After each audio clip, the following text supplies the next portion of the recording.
Hello everyone, welcome back to next gen PCS. मैं हूं प्रेमलता, आप सभी फ्यूचर ऑफिसर्स का दिल से स्वागत करती हूं। आज से हम शुरू कर रहे हैं इंडियन पॉलिटी की सबसे इम्पॉर्टेंट और स्कोरिंग पुस्तक एम लक्ष्मीकांत के हैंड रिटेन शॉर्ट नोट्स। ये नोट्स स्पेशली उन स्टूडेंट्स के लिए बनाए गए हैं जो कम समय में पूरी पॉलिटी को क्लियर और रिवीजन फ्रेंडली ढंग से समझना चाहते हैं। इस सीरीज़ में हम हर चैप्टर को बिल्कुल सिंपल लैंग्वेज और एग्ज़ाम ओरिएंटेड पॉइंट्स के साथ कवर करेंगे। आप चाहे बीपीएससी, यूपी पीसीएस या किसी भी स्टेट पीसीएस की तैयारी कर रहे हों, ये नोट्स आपको एक मजबूत बेस देने वाला है। सो चलिए शुरू करते हैं इंडियन पॉलिटी को इजी, स्मार्ट और याद होने लायक तरीके से। इसके सारे एक्ट्स को हम बारी बारी देखें उससे पहले एम लक्ष्मीकांत के इंट्रोडक्शन में जो ऐतिहासिक पृष्ठभूमि है इसका, उसके इंट्रोडक्शन में जो दिया हुआ है उसको शॉर्ट्स में मैं आपको बता देती हूँ। सबसे पहले हम देखते हैं कि ब्रिटिश भारत कैसे आए। 1608 में ईस्ट इंडिया कंपनी भारत में एक व्यापारिक कंपनी के रूप में आई। 1600 में रानी एलिजाबेथ ने इन्हें एक रॉयल चार्टर दिया था जिसमें इंडिया के साथ ट्रेड करने की अनुमति प्राप्त हुई थी। शुरू में कंपनी का उद्देश्य सिर्फ व्यापार था, लेकिन धीरे धीरे कंपनी ने अपना प्रभाव बढ़ाना शुरू किया। 1765 में कंपनी ने बंगाल, बिहार और उड़ीसा की दीवानी यानी रेवेन्यू कलेक्शन का अधिकार ले लिया। जैसा कि आप सभी लोगों को पता होगा, 1765 में बक्सर का युद्ध होता है और उसमें मुगल बादशाह शाह आलम द्वितीय ने ईस्ट इंडिया कंपनी को बंगाल, बिहार, उड़ीसा के दीवानी का अधिकार दे दिया। इसका मतलब यह होता है कि कंपनी अब इन प्रांतों से कर वसूलेगी और प्रशासन चलाएगी। पहले तो आप समझ लीजिए दीवानी अधिकार क्या होता है। दीवानी अधिकार ऐसे अधिकार होते हैं जिसमें किसी क्षेत्र से टैक्स, राजस्व वसूलने और दीवानी मामलों जैसे जमीन, झगड़े, पैसे के विवाद को देखने की जिम्मेदारी होती है। तो हम देखते हैं इसी से कंपनी एक व्यापारिक संस्था से राजनीतिक संस्था बनने लगी। लक्ष्मीकांत ने ब्रिटिश शासन को दो भागों में बांटा है। पहला, कंपनी का शासन जो 1773 से 1858 तक चलता है, और दूसरा, सम्राट का शासन जो 1858 से 1947 तक चलता है।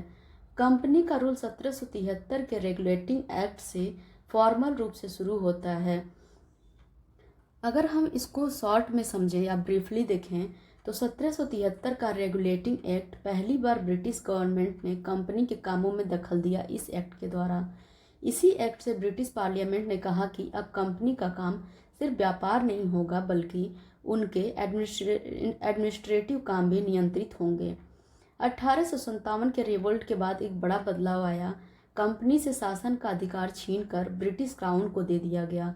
इसको हम सम्राट का शासन कहते हैं। ये पीरियड 1858 से 1947 तक चलता है।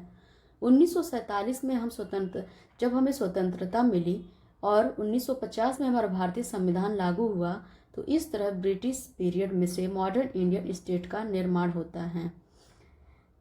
ये था हिस्टोरिकल बैकग्राउंड का शॉर्ट एंड क्लियर ओवरव्यू।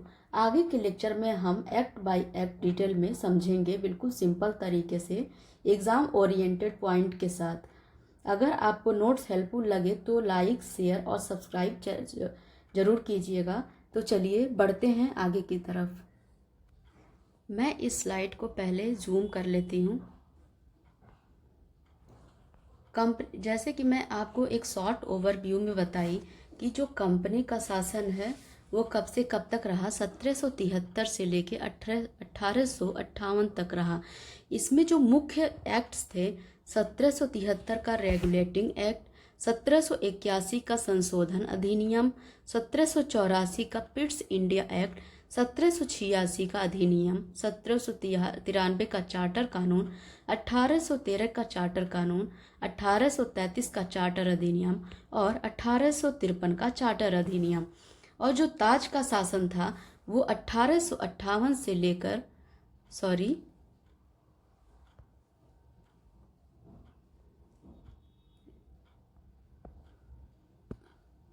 जो ताज का शासन था वो 1858 से 1947 तक रहा, जिसमें मुख्य जो कानून हैं वो थे 1858 का भारत सरकार अधिनियम, 1861 का भारत परिषद अधिनियम, 1892 का भारत परिषद अधिनियम, 1909 का भारत परिषद अधिनियम, भारत शासन अधिनियम 1919, भारत शासन अधिनियम 1935, भारतीय स्वतंत्रता अधिनियम 1947। आज के जो क्लास है इसमें हम केवल कंपनी के शासन के अधीन जो अधिनियम बनाए गए थे या जो कानून बनाए गए थे उसे देखेंगे, और नेक्स्ट वीडियो में सम्राट के शासन के अधीन जो कानून और नियम बनाए गए थे उन्हें देखेंगे। तो आज की क्लास की शुरुआत करते हैं हम कंपनी के शासन के अधिनियम के तहत बनाए गए पहला जो अधिनियम था वह था 1773 का रेगुलेटिंग एक्ट। कौन सा था? 1773 का रेगुलेटिंग एक्ट। यह जो एक्ट था दोस्तों, यह मुख्य रूप से दो कारणों से ज़्यादा इसकी महत्व थी। पहला, भारत में ईस्ट इंडिया कंपनी के कार्यों को नियमित और नियंत्रित करने की दिशा में ब्रिटिश सरकार द्वारा उठाया गया यह पहला कदम था। पहला क्या है? इसका तात्पर्य यह हुआ कि कंपनी के कार्यों को नियमित और नियंत्रित करने की दिशा में पहला कदम जो उठाया गया है, इसका अर्थ है ब्रिटिश सरकार ने पहली बार कोई ऐसा कानून बनाया जो भारत में चल रही ईस्ट इंडिया कंपनी की गतिविधियों पर नियंत्रण रख सके और उसके कामकाज को कानून और नियमों के अनुसार चलाया जा सके। दूसरा इसका यह था कि कंपनी के प्रशासनिक और राजनीतिक कार्यों को इस एक्ट के द्वारा मान्यता प्राप्त हुई, अर्थात ब्रिटिश सरकार ने पहली बार यह स्वीकार किया कि ईस्ट इंडिया कंपनी भारत में शासन चला रही है, यानी कंपनी के जो काम पहले व्यापारिक कंपनी जैसे माने जाते थे अब उन्हें औपचारिक रूप से शासन संबंधी कार्य माना जाने लगा। तीसरा यह है कि इसमें केंद्रीय प्रशासन की नींव डाली गई। चलिए अब इसकी विशेषताओं को हम एक एक करके समझते हैं। इसकी विशेषताएं हैं, अब जो बंगाल का गवर्नर जनरल है, बंगाल के जो पहले गवर्नर जनरल हुआ करते थे, बंगाल के जो गवर्नर होते थे, बंगाल के गवर्नर, अब उन्हें बंगाल का गवर्नर जनरल कहा जाने लगा। ये क्या कहा जाने लगा? बंगाल का गवर्नर जनरल कहा जाने लगा। बंगाल के पहले गवर्नर जनरल थे वारेन हेस्टिंग्स। कौन थे? पहले गवर्नर जनरल थे वारेन हेस्टिंग्स। उनकी सहायता के लिए एक 4 सदस्यीय कार्यकारी परिषद का गठन किया गया। कितने?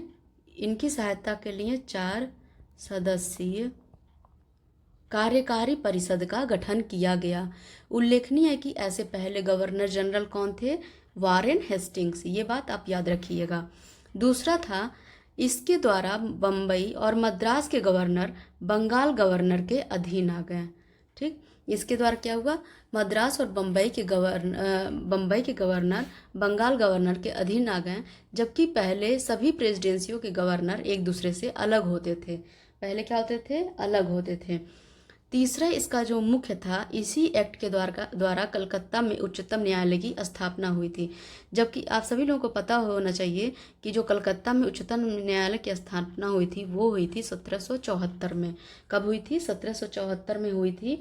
और ये किस में हुई थी? जो फोर्ट विलियम था, फोर्ट विलियम जो बिल्डिंग थी उसी में कलकत्ता उच्चतम न्यायालय की स्थापना हुई थी। और इसके जो मुख्य न्यायाधीश थे वो कौन थे? एलिजा एम्पे। कौन थे? एलिजा एम्पे थे। 3 और न्यायाधीश थे जिनका नाम कभी कभी एग्जाम में पूछ लिया जाता है। वो थे चैम्बर, हाइड और लेमेस्टर। कौन थे? चैम्बर, हाइड और लेमेस्टर। इसका एक जो अन्य मुख्य विशेषता थी वो थी निजी व्यापार पे अब पूर्णतया प्रतिबंधित कर दिया गया या प्रतिबंध लगा दिया गया। इसके तहत कंपनी के कर्मचारियों को निजी व्यापार करने और भारतीय लोगों से उपहार लेने में और रिश्वत लेना प्रतिबंधित कर दिया गया। ये जो अधिनियम है इसकी अंतिम विशेषता को देखते हैं कि ब्रिटिश सरकार के कोर्ट ऑफ डायरेक्टर्स के माध्यम से कंपनी पर नियंत्रण और सशक्त कर दिया गया। जो कोर्ट ऑफ डायरेक्टर्स थे वो कंपनी की एक गवर्निंग बॉडी थी। इसके माध्यम से क्या किया गया, कंपनी पर जो नियंत्रण है और सशक्त कर दिया गया। इसने भारत में इसके राजस्व, नागरिक और सैन्य मामलों की जानकारी ब्रिटिश सरकार को देना अनिवार्य कर दिया। कौन कौन सी जानकारी?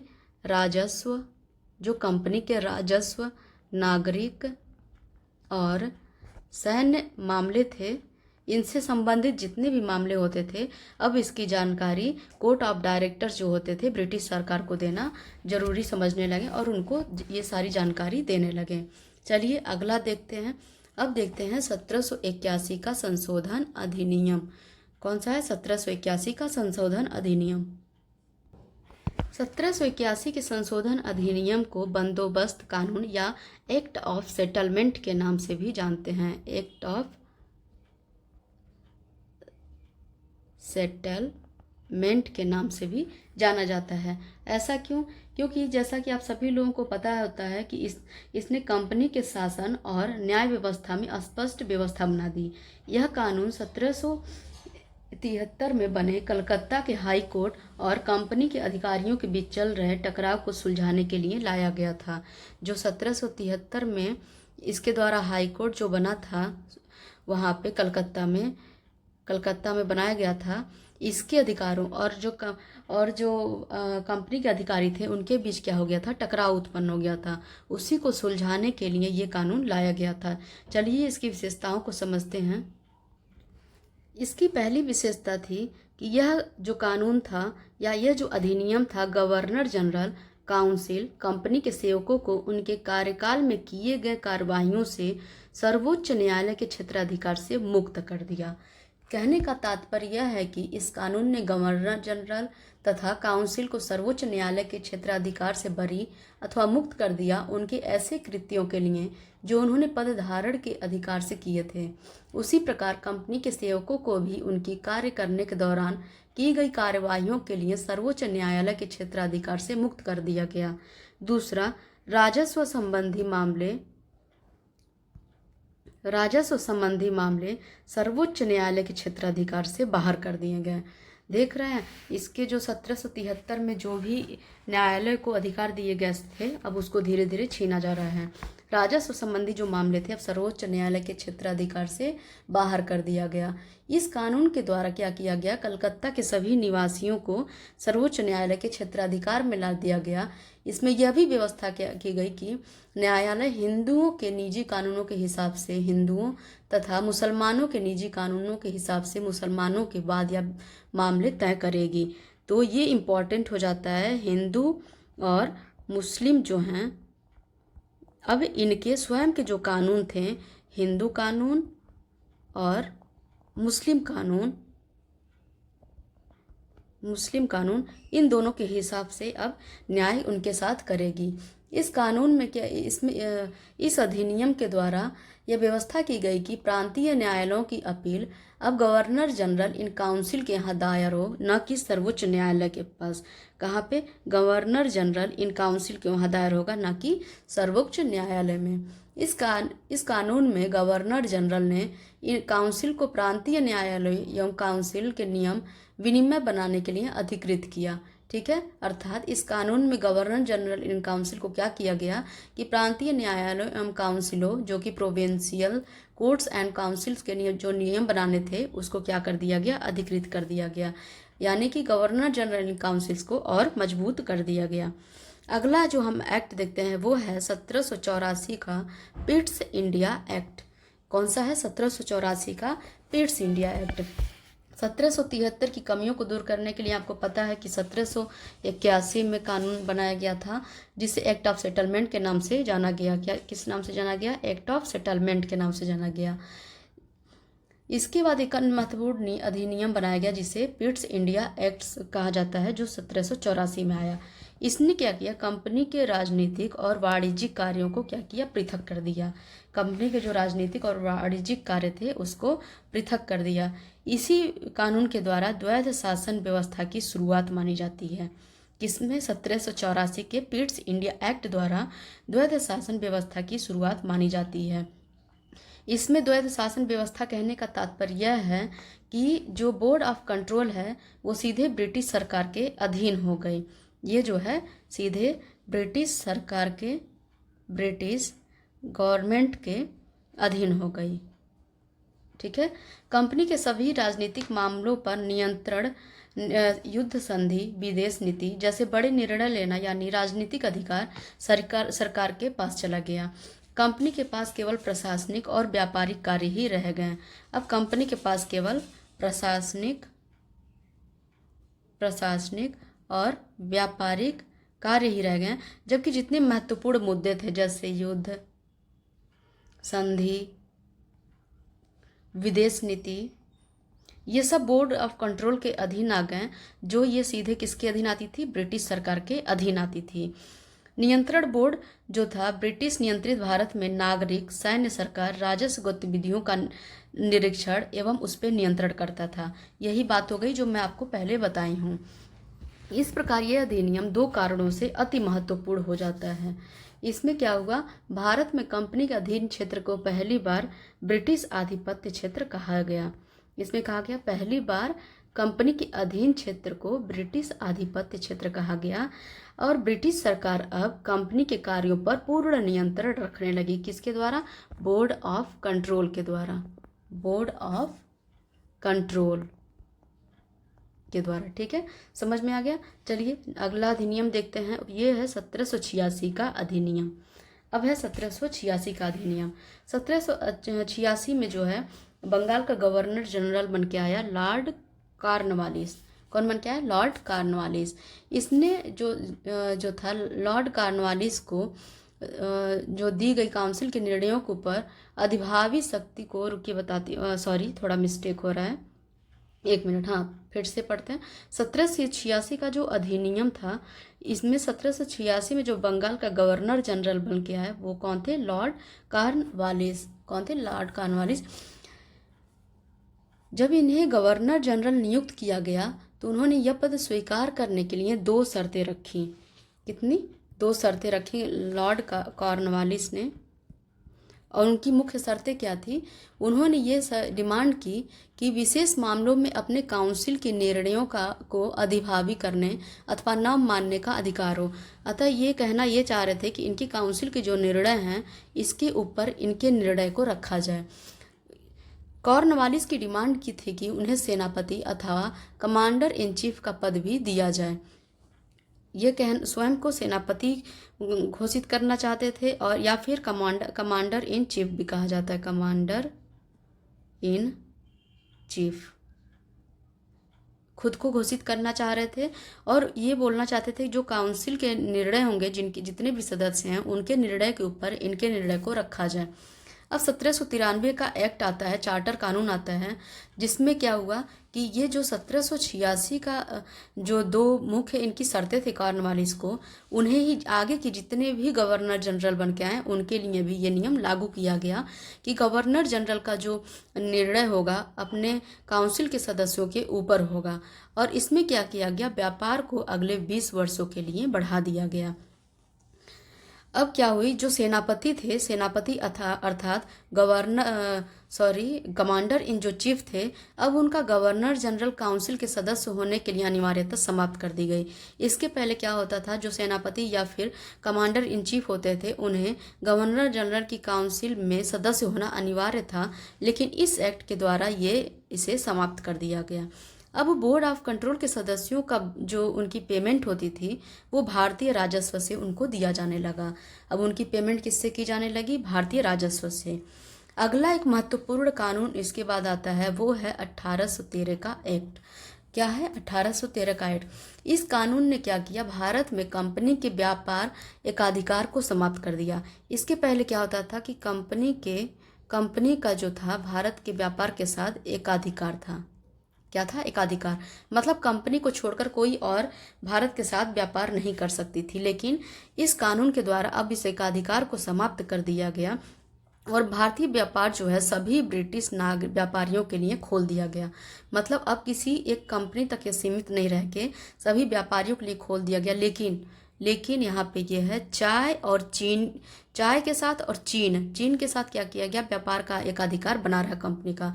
मतलब जो कंपनी है चाय के साथ और चीन के साथ अपना व्यापार एक अधिकार बनाए रखेगी, वहाँ पे ब्रिटिश या यूरोप के कोई अन्य व्यापारी अपनी व्यापार नहीं करेंगे। कंपनी शासित क्षेत्रों पर ब्रिटेन की राजा की प्रभुता हो गई। इसके कहने का मतलब यह है कि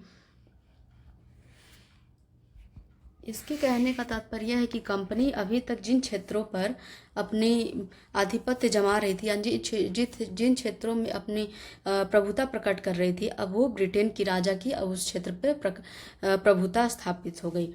इसी कानून के द्वारा ईसाई मिशनरियों को भारत आकर लोगों को प्रबुद्ध करने की अनुमति प्राप्त हुई। ऐसा बोला गया कि भारत में आइए, अपना धर्म प्रचार कीजिए और लोगों को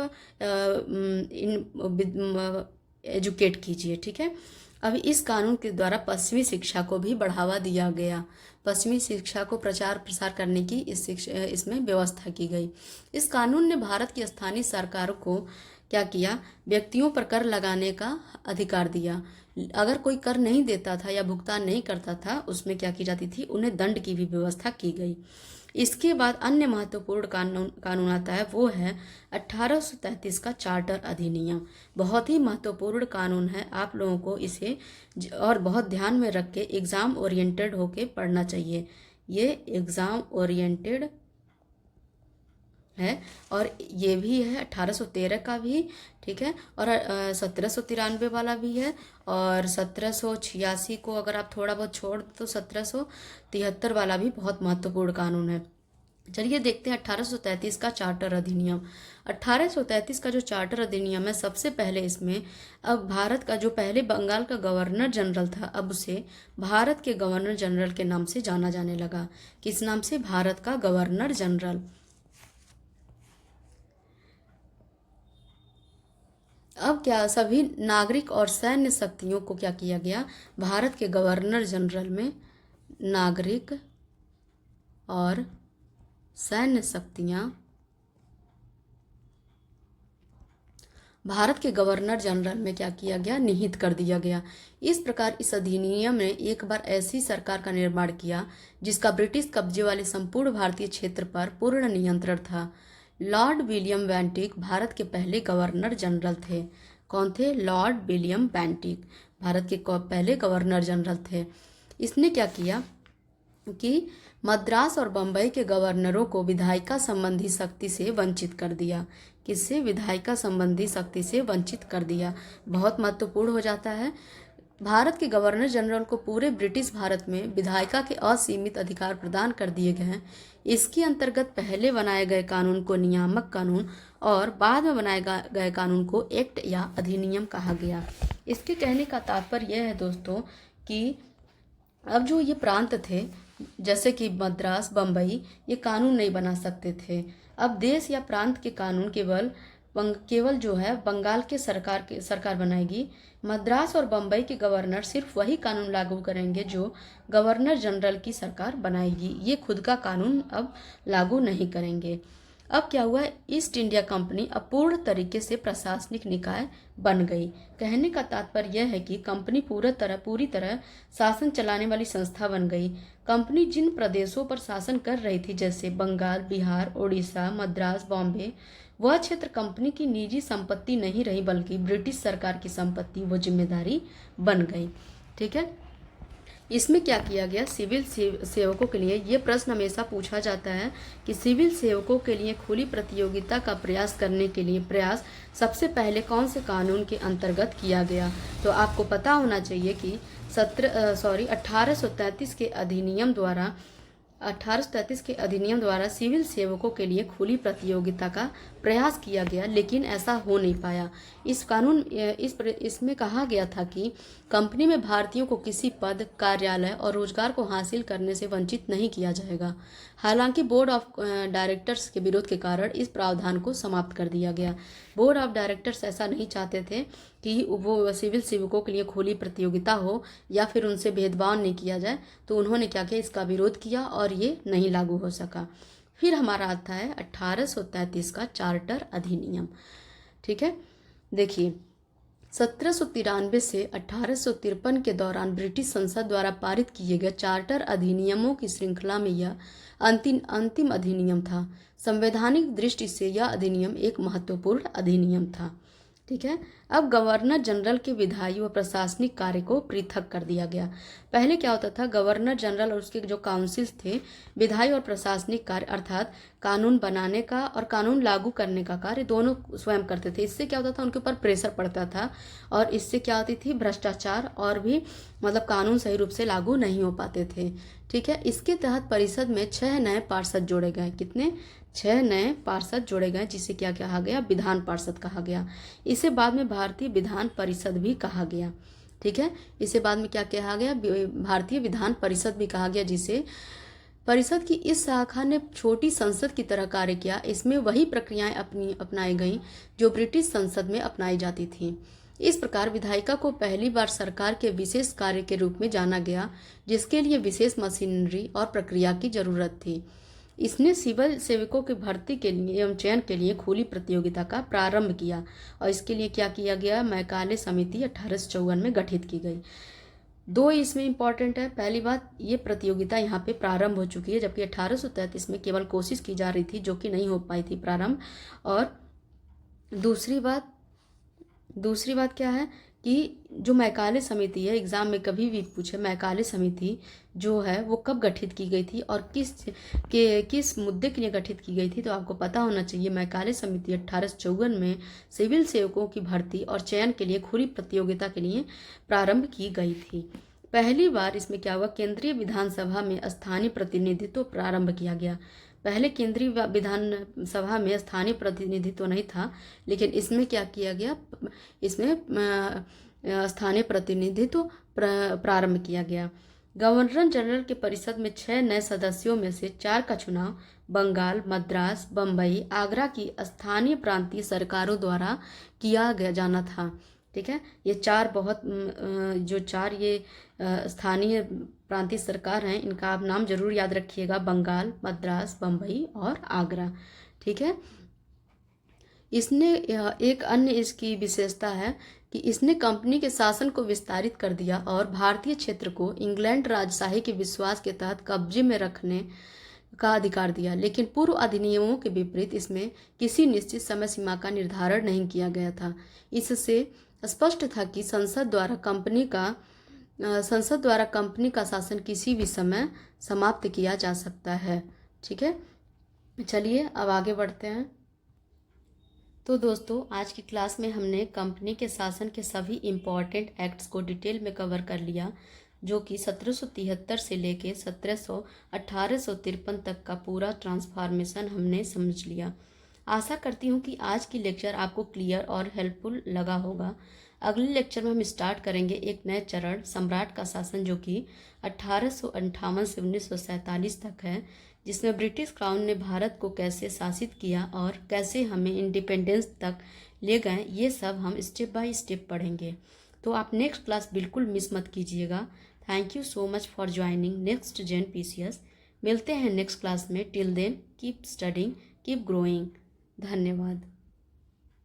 और अंत में मैं ये कहना चाहूँगी दोस्तों, ये जो लक्ष्मीकांत की मैं इंडियन पॉलिटी की हैंड रिटन शॉर्ट्स नोट्स लेके आई हूँ, इसमें मैं वो एक एक पॉइंट करके समझा रही हूँ आपको, और इसमें ऐसा कुछ नहीं होगा कि जो आपका छूट रहा होगा। इस क्लास को अगर आप एक बार देख लेंगे, उसके बाद लक्ष्मीकांत पढ़ेंगे तो काफ़ी आसान होगा और ज़्यादा टाइम भी नहीं लगेगा आपको पढ़ने में। तो अगर आपको पसंद आए तो इसका PDF मैं शेयर कर दूंगी टेलीग्राम ग्रुप में, तो आप वहाँ जाके डाउनलोड कर सकते हैं। और पसंद आए दोस्तों तो लाइक ज़रूर करिए, शेयर भी करिए और सब्सक्राइब ज़रूर करिए। तब तक के लिए धन्यवाद। मिलते हैं अगली क्लास में।